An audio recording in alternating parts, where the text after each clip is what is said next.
Hello everyone and welcome back to AnkitaChess. Today I will be discussing a very interesting topic. This topic will be mainly useful for parents. I often tend to hear from parents, what is the right age to teach my kid chess? If you are a parent and have a small kid at home and you have plans to teach them or send them for chess coaching in the near future, I assume this video can help you to a certain extent. As we all know, chess has many amazing benefits that are beyond the usual, which is why it is recommended to start teaching your kids chess early in life. Today, I'm going to share with you 5 tips and finally a bonus tip to get you started on a journey to teach this beautiful game called chess. Now, what is the right age to teach the basics of chess? If you take a sample of kids at the age of 6, they are probably in grade 1 and learning the alphabets. But when it comes to learning chess, it's completely different.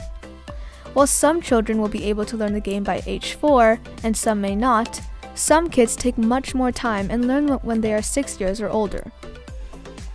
As every child is different, there's no exact age that I can mention to you all. Personally, I would say an ideal age to start is 7 or 8.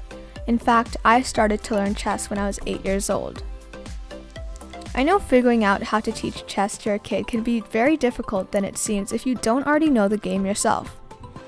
Teaching kids chess can be daunting, especially if we cannot give our full time to our children.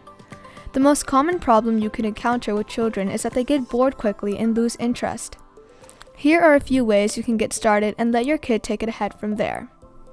Number 1. Teach your kid the basics of the game. As it goes with any skill, it's best to start with the basics and get your kid acquainted with the game. Before jumping into understanding the rules and the regulations of chess, your kid needs to know what the chessboard represents and the necessity for the different pieces. Beginning with all the pieces at the same time can be extremely confusing for your child.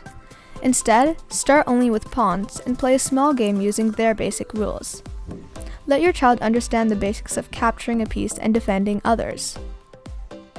Let them get used to how pawns can move and capture. Then, one at a time, add in the bishops, the knights, rooks, the king, and finally, the queen.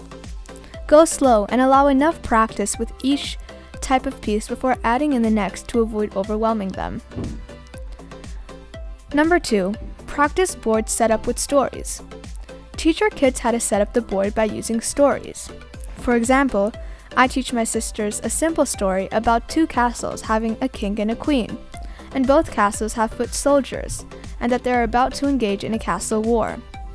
Something like that, where I play with their imagination, really does catch attention and bring excitement for the game. Just in minutes, I see they were able to set up the chessboard and castle by themselves. Number 3. Practice the chess moves. This may take 2 or 3 days depending on your own time and if your kids are not too busy with other activities. Showing and explaining the pieces on the board really do make the children more interested. For example, elaborating on the queen and teaching them that it is a powerful chess piece on the board will make them get excited.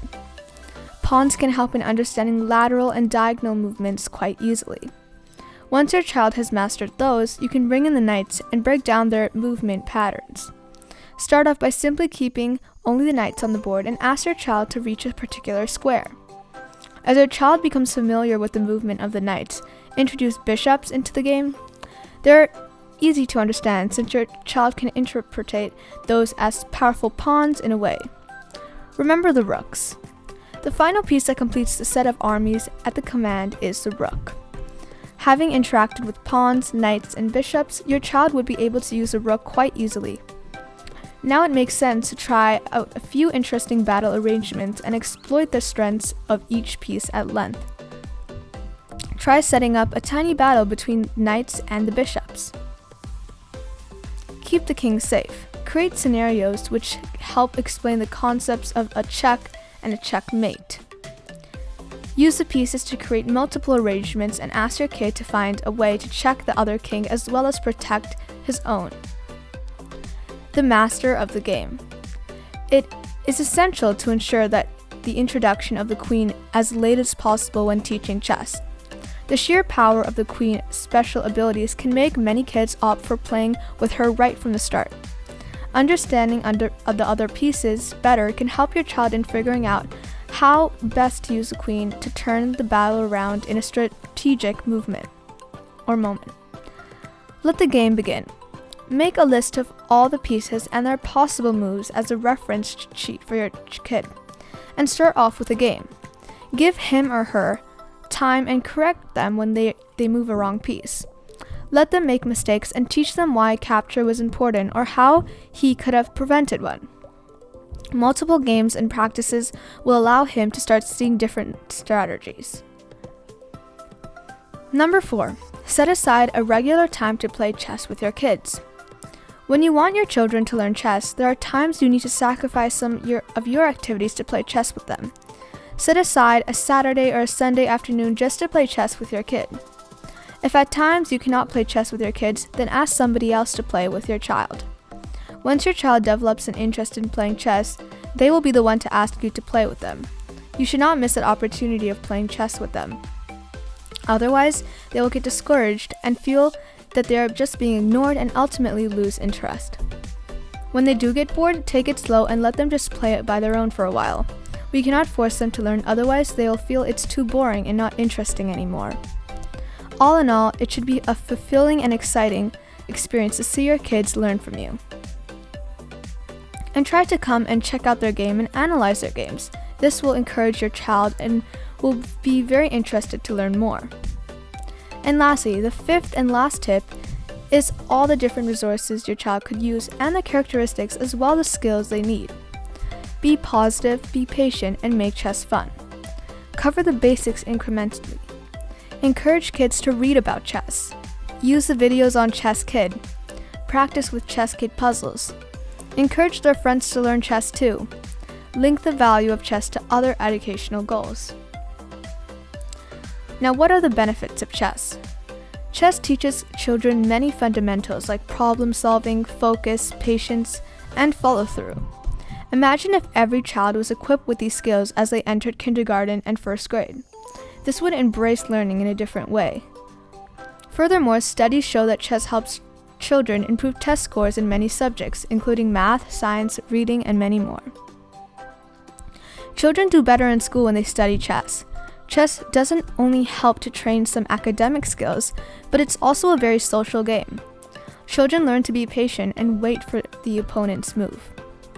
You can always send them to a chess training school, of course, and teach them at the same time when you are free. If you prefer teaching them yourself, then you can go through the lists above. Moreover, if they get confronted with rules which they have to follow, following concrete rules is hard for many children, so it is very meaningful to start learning it early. Now, the bonus tip.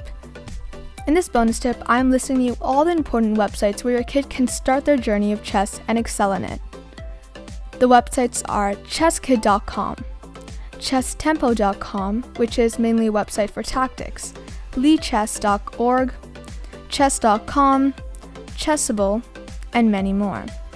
Another best tip I can give you, try to buy them chess-related gifts so that you can bring in the game of chess into their lives. Buy such as a chess board, register with an online chess gameplay, or the best is to buy a chess book made for children. Okay parents, we made it to the end of the video. I hope this video was helpful. Thank you for listening to AnkitaChess, and I'll see you guys in my next video. Don't forget to subscribe, like, and turn on notifications for more fun chess videos. Bye-bye, and I'll see you guys in my next video.